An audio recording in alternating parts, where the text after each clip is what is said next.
कहानी की शुरुआत होती है जंगल में शिकारियों की एक टीम से, जिन्होंने कई सारे जानवरों को मार दिया था और ये सभी शिकारी जानवरों का शिकार करके उनकी खालों को निकालकर शहर में बेचा करते थे। ये लोग खालों को बांधकर बस यहाँ से निकलने की तैयारी करने ही वाले थे कि तभी जंगल के आदिवासी लोग इन पर हमला कर देते हैं और इन्हें चारों तरफ से घेर लेते हैं। जंगल के आदिवासी लोग बहुत ज्यादा गुस्से में होते हैं और इन पर तीर बरसाना शुरू कर देते हैं, जिससे शिकारी टीम के बहुत सारे लोग मारे जाते हैं। और ये आदिवासी कबीला इसलिए हमला करता है क्योंकि उनका जो सरदार होता है उसकी बेटी को किसी ने किडनैप कर लिया था और उन आदिवासी लोगों को लगता है कि ये इन्हीं शिकारी लोगों का काम है। ये लोग भी उन आदिवासियों से मुकाबला करते हैं, पर आदिवासी तादाद में ज्यादा होते हैं, इसलिए ये लोग उनका मुकाबला नहीं कर पाते और इनके कई सारे लोग मारे जाते हैं। अब शिकारी टीम के कैप्टन को भी समझ आ चुका था कि अगर आदिवासियों से लड़ेंगे तो हम सब मारे जाएंगे, इसलिए वो अपनी टीम से कहता है कि जितनी खाल हो सके उठाओ और उन्हें लेकर जल्दी से बोट पर चले जाओ। यहाँ मूवी का मेन कैरेक्टर ग्लास अपने बेटे के पास आता है और उसे जल्दी से बोट तक पहुंचने को कहता है। तभी ये लोग देखते हैं कि आदिवासी लोगों का एक और बड़ा ग्रुप आ रहा है,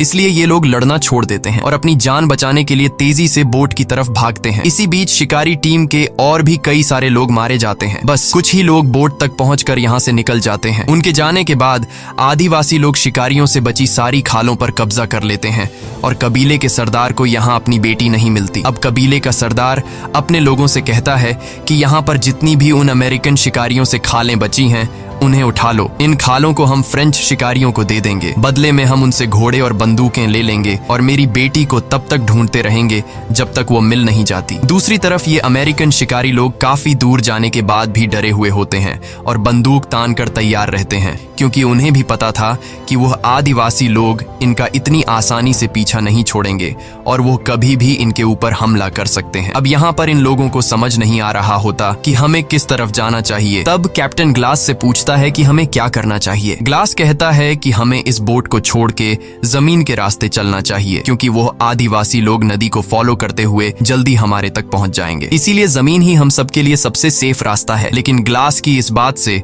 इनके ग्रुप का एक आदमी जिसका नाम गैराल्ड है, उसे ग्लास का ये फैसला ठीक नहीं लगता। वो कहता है कि अगर हम जमीन से जाएंगे तो वो लोग हमें जल्दी मार देंगे, क्योंकि जमीन का रास्ता बहुत लंबा है और हमें घर पहुंचने में कई हफ्ते लग जाएंगे। लेकिन टीम का कैप्टन गैराल्ड से कहता है कि ग्लास इस जगह को हमसे बेहतर जानता है, इसलिए हमें उसकी बात मान लेनी चाहिए और ये लोग तय करते हैं कि अब हम जमीन के रास्ते जाएंगे। अब यहाँ गैराल्ड भी कैप्टन की बात मान लेता है, लेकिन कुछ लोगों को ग्लास का जमीन से जाने का फैसला ठीक नहीं लगता, इसलिए वो लोग बोट के जरिए नदी से होते हुए घर पहुंचने का फैसला करते हैं। इसके बाद जो जमीन के रास्ते से जाने वाले थे वो बोट से उतर जाते हैं और बोट में बैठे कुछ लोग नदी के रास्ते से आगे बढ़ते हैं। यहाँ कैप्टन सभी से कहता है कि हमें सारी खालें यहीं पर छोड़नी चाहिए ताकि रास्ते में हमें किसी भी परेशानी का सामना न हो। कैप्टन की बात सभी को ठीक लगती है, जिसके बाद ये लोग सारी की सारी खालें पत्थरों के नीचे छिपा देते हैं ताकि अगर फ्यूचर में ये लोग फिर कभी इस जगह पर आए तो इनकी खालें उन्हें मिल जाएं। और अब ये सारे के सारे जंगल के रास्ते चलना शुरू कर देते हैं। पर अब उनके लिए मुश्किलें बढ़ने वाली थी, क्योंकि जल्द ही सर्दी का मौसम आने वाला था और उन्हें कई हफ्तों तक पैदल चलकर अपने घर पहुंचना था। लेकिन इसके अलावा उनके पास कोई दूसरा रास्ता नहीं था, इसलिए ये सभी लोग ठंड से मुकाबला करने के लिए तैयार थे। जंगल के रास्ते से पैदल चलते हुए शाम हो जाती है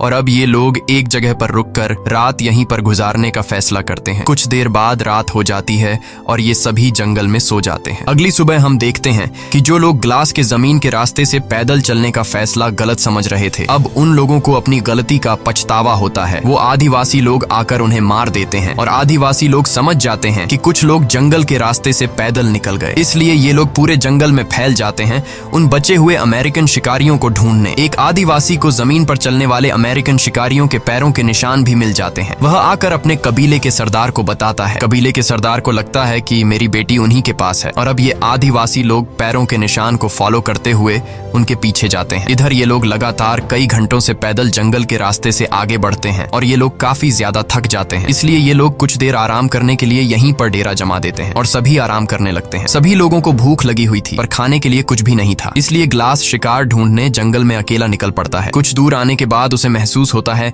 कि आसपास कोई है, इसलिए ग्लास बंदूक उठाकर रेडी हो जाता है और तभी उसे सामने भालू के 2 छोटे बच्चे दिखाई देते हैं। इससे पहले कि ग्लास वहां से निकल पाता तभी एक बड़ा भालू उस पर हमला कर देता है, जिससे ग्लास के हाथ से बंदूक गिर जाती है। वो भालू ग्लास को उठाकर पटकता है और ग्लास को बुरी तरह से जख्मी कर देता है। अब ग्लास कुछ भी नहीं कर सकता था, इसलिए वो आराम से जमीन पर लेट जाता है। ग्लास जब शांत होता है तो भालू भी वहां से जाने लगता है, लेकिन ग्लास शिकार पाने के लिए किसी तरह करके अपने गन के पास पहुंचता है। तभी वो भालू दोबारा से ग्लास पर हमला करने के लिए आता है। ग्लास जल्दी से बंदूक से उसे गोली मारता है, पर वह गोली भालू के सर में लगने के बजाय उसके गले में लग जाती है, जिससे भालू अब और ज्यादा चिढ़ जाता है और अपने पंजों से ग्लास के गले को चीर देता है। लेकिन भालू रुकता नहीं और वो ग्लास के पूरी बॉडी को बुरी तरह से अपने पंजों से काट देता है। गोली लगने की वजह से भालू भी कमजोर हो चुका था। ग्लास अब किसी तरह करके चाकू निकालकर उस भालू पर कई वार करता है, जिससे ये दोनों ढलान से लुढ़कते हुए नीचे गिर जाते हैं, जिसके बाद वह भालू भी ग्लास के ऊपर गिर जाता है। लेकिन भालू मर चुका था और ग्लास भी लगभग मर ही चुका होता है,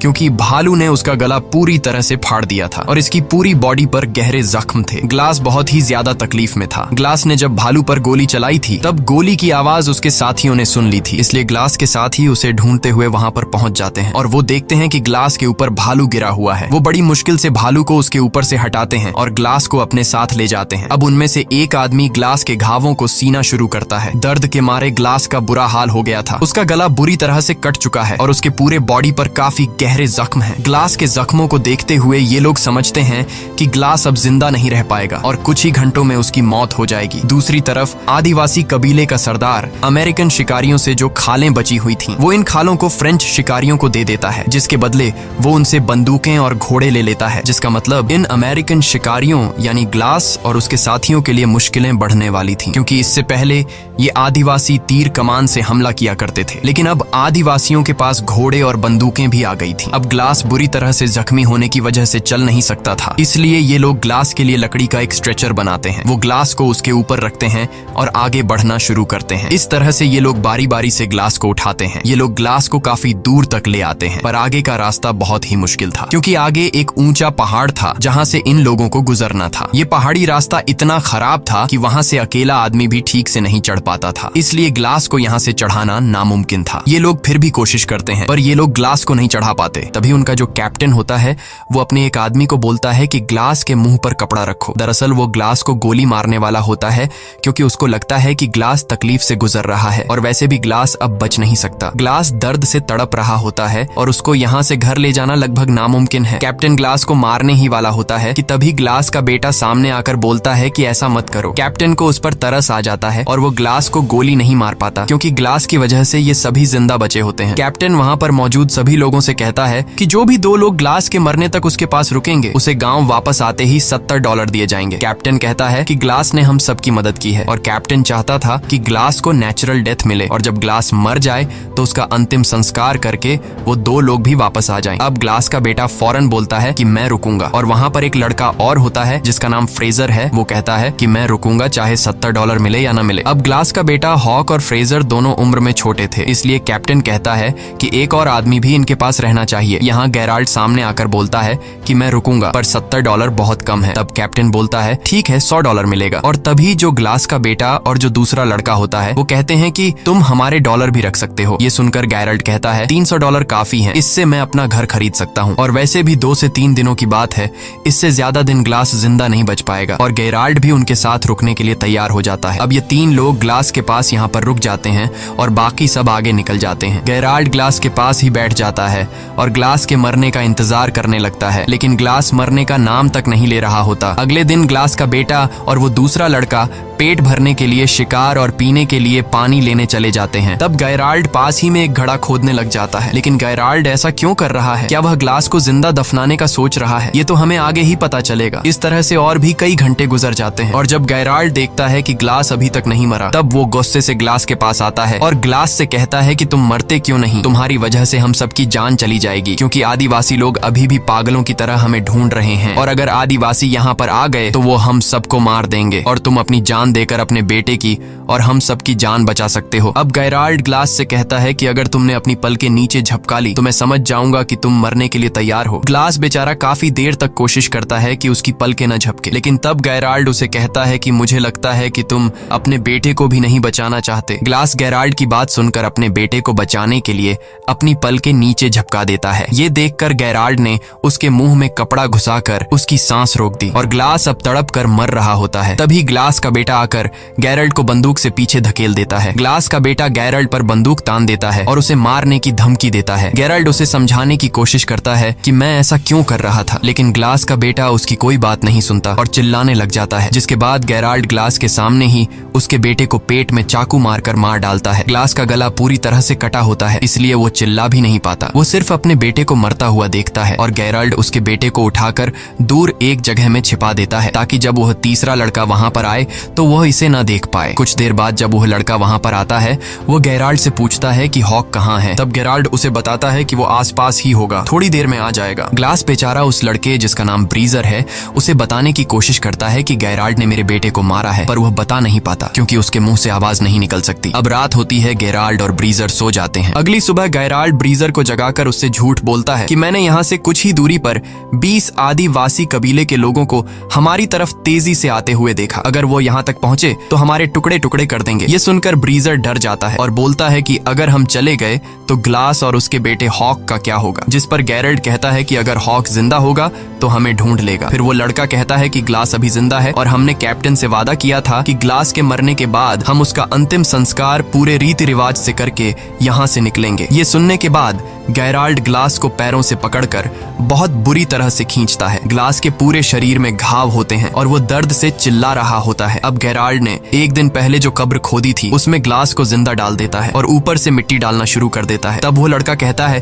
कि ये तुम क्या कर रहे हो। गेराल्ड कहता है कि ये आज नहीं तो कल मर ही जाएगा और जैसा कि हमने वादा किया था उसका अंतिम संस्कार पूरे रीति रिवाज से किया जाएगा, तो मैंने अपना वादा पूरा कर लिया है। वो उसके ऊपर थोड़ी सी मिट्टी डाल देता है और वहां से चला जाता है और उस लड़के को बोलता है कि तुम भी मेरे साथ चलो। ब्रीजर को ग्लास के इस हाल के लिए बहुत दुख होता है। वो ग्लास से कहता है कि सॉरी मिस्टर ग्लास, मुझे जाना होगा, और ये कहकर वो पानी की एक बॉटल ग्लास के ऊपर रखकर वहां से निकल जाता है। अब यहाँ पर ग्लास अकेला है, वो तड़प रहा है। ग्लास कई घंटों तक उसी जगह पर जहाँ उसे दफनाकर चले गए थे अधमरी हालत में लेटा रहता है। वो सोचता है कि यहाँ पड़े पड़े वैसे भी मरना है तो क्यों न बचने की कोशिश की जाए। वो पूरी हिम्मत जुटाकर अपने हाथ पैर हिलाता है और बहुत तकलीफ से गुजरकर वो कब्र से बाहर निकलता है। ग्लास बहुत ज्यादा तकलीफ में होता है। वो रेंगते हुए सीधा उस जगह पर जाता है जहाँ उसके बेटे की लाश है। वो अपने बेटे की लाश को देखकर पूरी तरह से टूट जाता है और बदले की आग में जलने लगता है। उसके बाद वो अपने बेटे की लाश के ऊपर सिर रखकर सो जाता है। दूसरी तरफ सुबह होने पर गेराल्ड ब्रीजर को उठाकर कहता है कि जल्दी उठो, हमें यहाँ से निकलना होगा। आदिवासी कबीले के 12 लोग हमारे पीछे आ रहे हैं। ये सुनकर ब्रीजर गेराल्ड से कहता है कि तुमने तो कहा था हमारे पीछे 20 लोग लगे हैं। वो समझ जाता है कि गेराल्ड ने उससे झूठ कहा था, इसलिए वो गेराल्ड पर बंदूक तान लेता है। तब गेराल्ड ब्रीजर से कहता है कि तुम्हें तो मेरा शुक्रिया अदा करना चाहिए। मैंने तुम्हारी जान बचाई और तुम्हें डराना जरूरी था, क्योंकि एक अधमरे इंसान के साथ हम अपनी जान खतरे में नहीं डाल सकते थे। वैसे भी ग्लास मरने वाला था और अगर तुम जिंदा रहना चाहते हो तो मैं जैसा कहता हूँ वैसा करो, वरना तुम अकेले ग्लास के पास वापस जा सकते हो। ये सुनकर डर के मारे ब्रीजर गेराल्ड की बात मान लेता है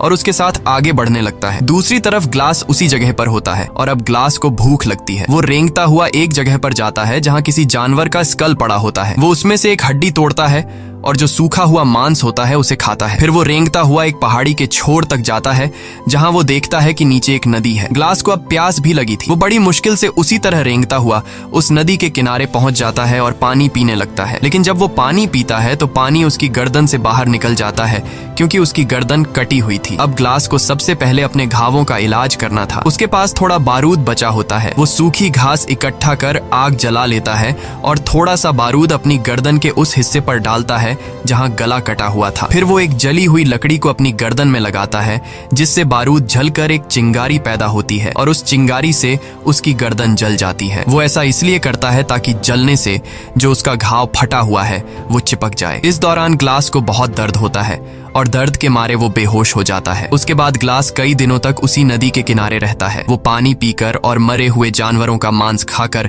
अपने आप को जिंदा रखता है। एक दिन वो आदिवासी कबीले वाले लोग उसी नदी के किनारे आ जाते हैं और इससे पहले कि वो ग्लास को देख पाते, ग्लास जल्दी से नदी में कूद जाता है। वो नदी में तैरता हुआ उन आदिवासी लोगों से काफी दूर चला जाता है। नदी के इस बर्फीले ठंडे पानी में रहने के बाद ग्लास का ठंड से बुरा हाल हो गया था। वो बहुत मुश्किल से आग जलाकर अपनी बॉडी को गर्म करता है और अब यहीं पर रहने का फैसला करता है। इस तरह से ग्लास को यहाँ पर रहते हुए काफी दिन गुजर जाते हैं। अब उसके जख्म भी ठीक हो चुके थे और ग्लास थोड़ा बहुत चलने लगा था। नदी के किनारे होने की वजह से उसे पानी की तो कोई कमी नहीं थी, लेकिन पेट भरकर खाना उसे बहुत मुश्किल से मिलता था। वो वहां नदी से मछली पकड़कर उसे कच्चा खाकर गुजारा किया करता था और अपने आप को जिंदा रखता। अब एक रात को जब वो सो रहा होता है तभी उसको आग की कुछ लपटें दिखाई देती हैं और जब वो उस तरफ जाता है तो वहां पर एक आदमी होता है जिसने बहुत बड़ा शिकार किया था और वो उसे खा रहा होता है। ग्लास उसके पास जाता है और जैसे ही वो ग्लास को देखता है वो अपना तीर और कमान उस पर तान देता है। ग्लास इशारों से बताता है कि मैं तुम्हारे लिए कोई खतरा नहीं हूँ, मुझे बस खाना चाहिए। वो आदमी समझ जाता है और ग्लास को खाने के लिए शिकार का एक टुकड़ा देता है और दोनों पूरी रात वहीं सो जाते हैं। सुबह उठकर वो आदमी जब ग्लास के जख्मों को देखता है तो वो ग्लास से पूछता है कि ये तुम्हें क्या हुआ है। तब ग्लास उसे बताता है कि मैं अपनी टीम के साथ शिकार पर था और मेरी ये हालत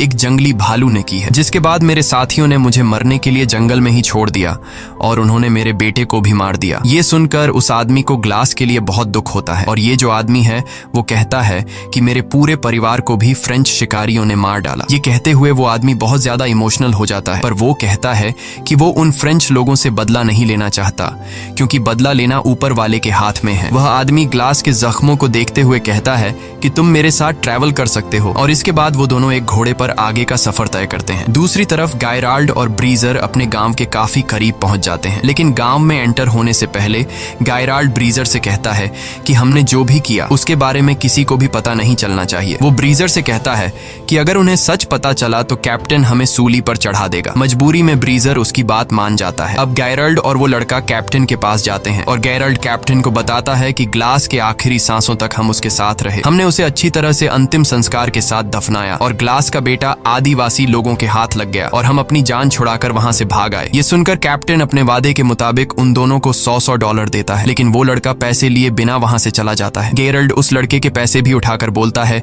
कि सफर में जो कुछ भी हुआ उससे ये लड़का सदमे में है, इसीलिए वो ऐसा कर रहा है और गैरल्ड भी वहां से बाहर निकल जाता है। दूसरी तरफ ग्लास बर्फ में उस आदमी के साथ आगे का सफर तय कर रहा होता है और तभी बर्फ का तूफान शुरू हो जाता है। ग्लास बीमार था और उसके जख्म सड़ रहे थे और इस वजह से वो बेहोश हो जाता है। इसके बाद वो आदमी ग्लास के लिए लकड़ी का एक छोटा सा झोपड़ा बनाता है और ग्लास के सारे कपड़े उतार कर उसे उसके अंदर रख देता है और उसे चारों तरफ से ढककर सामने आग जलाता है ताकि उसको गर्मी मिल सके। इस तरह से रात गुजर जाती है और अगली सुबह जब ग्लास उठता है तो वो चारों तरफ देखता है पर वो आदमी कहीं भी नहीं होता और जब वो थोड़ा आगे जाता है तो देखता है कि किसी ने उस आदमी को फांसी लगाकर पेड़ से लटका दिया है और वहीं कुछ दूरी पर ग्लास फ्रेंच शिकारियों को देखता है। ग्लास समझ जाता है कि इन्हीं लोगों ने उस आदमी को फांसी पर लटकाया है। अब ग्लास उनके घोड़ों तक पहुंचता है और वहां ग्लास देखता है कि एक फ्रेंच शिकारी एक लड़की के साथ रेप कर रहा है और ये लड़की कोई और नहीं बल्कि आदिवासी कबीले के सरदार की बेटी थी। असल में ये वही फ्रेंच शिकारी थे जिनसे आदिवासी कबीले के सरदार ने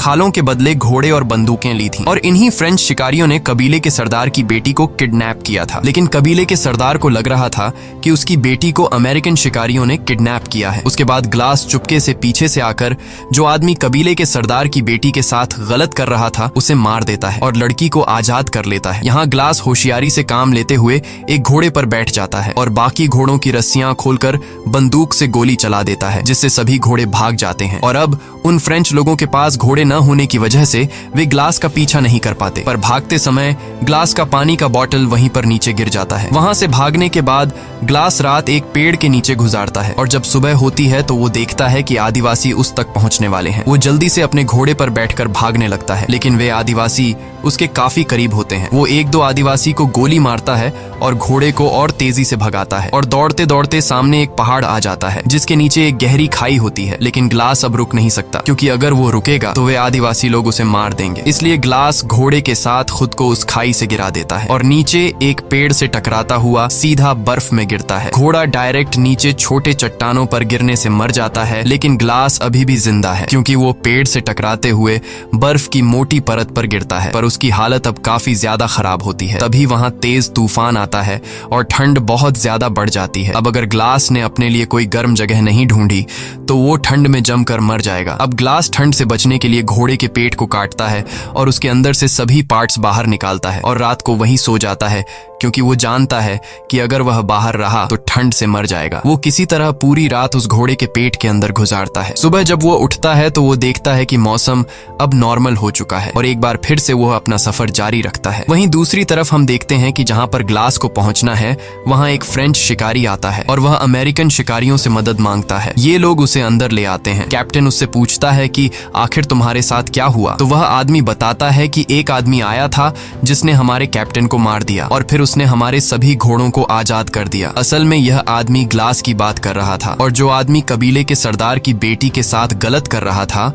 वह असल में उन फ्रेंच शिकारियों का कैप्टन था। वह आदमी बताता है कि घोड़ों के आजाद होने के बाद हमारी पूरी टीम बिखर गई। सर्दी के चलते हमारे कुछ लोग मर गए और कुछ को तो बेड़ियों ने मार दिया। सबूत के तौर पर यह आदमी इन लोगों को अपने साथियों का कुछ सामान दिखाता है और वह एक पानी की बोतल को दिखाते हुए कहता है कि जिस आदमी ने हमारे कैप्टन को मारा उसे जाते हुए यह पानी की बोतल गिर गई थी और यह वही बोतल होती है जो ब्रीजर ने ग्लास को उस जगह छोड़ते हुए उसके ऊपर रख कर आ गया था। ब्रीजर कहता है कि यह तो ग्लास की बोतल है जो कि मैंने उसे दी थी। अब ये लोग उस आदमी से पूछते हैं कि ग्लास ने तुम्हारे कैप्टन को कहाँ मारा था और वह आदमी 30 मील दूर वह जगह उन्हें बता देता है। जिसके बाद कैप्टन ब्रेजर और कुछ लोग ग्लास को ढूंढने के लिए घोड़ों पर निकल पड़ते हैं और यहाँ गेराल्ड को समझ आ जाता है कि अब वो फंसने वाला है। कई घंटों के सफर के बाद रात हो जाती है और ये लोग उस जगह तक पहुंच जाते हैं जहां पर उस आदमी को बोतल मिली थी। कैप्टन सभी लोगों को चारों तरफ ग्लास को ढूंढने के लिए कहता है और तभी उन्हें दूर से एक आदमी दिखाई देता है। जब ये लोग उसके करीब जाते हैं तो वो कोई और नहीं बल्कि ग्लास होता है और ग्लास को देखकर कैप्टन एकदम शॉक हो जाता है, क्योंकि गेराल्ड ने तो उसे मरा हुआ बता दिया था। कैप्टन ग्लास के पास आकर उससे पूछता है कि तुम्हारे साथ क्या हुआ था। तब ग्लास उसे सारी सच्चाई बता देता है। जिसके बाद कैप्टन गेराल्ड को पकड़ने के लिए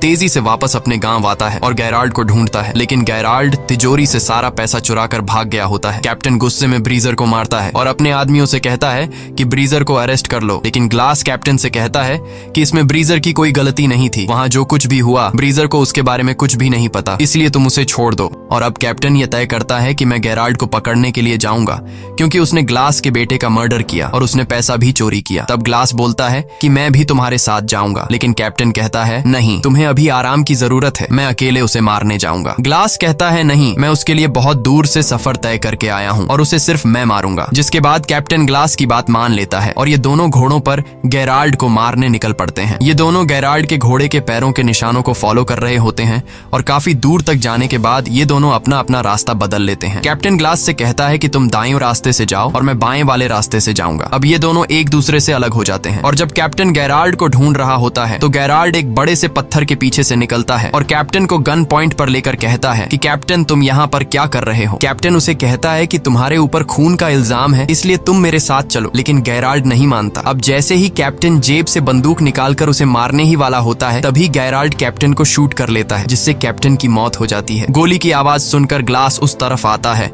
और ग्लास देखता है कि वहां पर कैप्टन की लाश पड़ी हुई है और गेराल्ड भाग चुका है। अब ग्लास समझदारी से काम लेते हुए लकड़ी की एक बड़ी टहनी तोड़ता है और उसे कैप्टन की पीठ पर लगा देता है ताकि उसकी पीठ सीधी हो जाए। जिसके बाद वह कैप्टन को घोड़े पर बिठा देता है और खुद पीछे वाले घोड़े पर लाश की तरह लेट जाता है ताकि गेराल्ड को ये लगे कि आगे ग्लास है और पीछे जो लेटा हुआ है वो कैप्टन की डेड बॉडी है। और होता भी ऐसा ही है। इन घोड़ों को देखकर गेराल्ड को लगता है कि आगे जो है वो ग्लास है और पीछे जो लेटा हुआ है वो कैप्टन की लाश है। जिसके बाद वह आगे वाले आदमी पर गोली चला देता है और गोली लगते ही वह गिर जाता है। गेराल्ड खुश हो जाता है और उसे लगता है कि ग्लास भी अब मर चुका है। वह धीरे धीरे डेड बॉडी की तरफ आता है। जब वह डेड बॉडी तक पहुंचता है और बॉडी को पलटता है तो उसे पता चलता है कि ये ग्लास नहीं बल्कि कैप्टन है। अब इससे पहले कि गेराल्ड कुछ कर पाता तभी ग्लास पीछे वाले घोड़े से उठकर गेराल्ड पर गोली चलाता है। ये गोली गेराल्ड के कंधे में लगती है और वह वहां से भागने लगता है। तब ग्लास भी उसका पीछा करता है और पीछा करते करते वह एक नदी के किनारे पहुंच जाता है।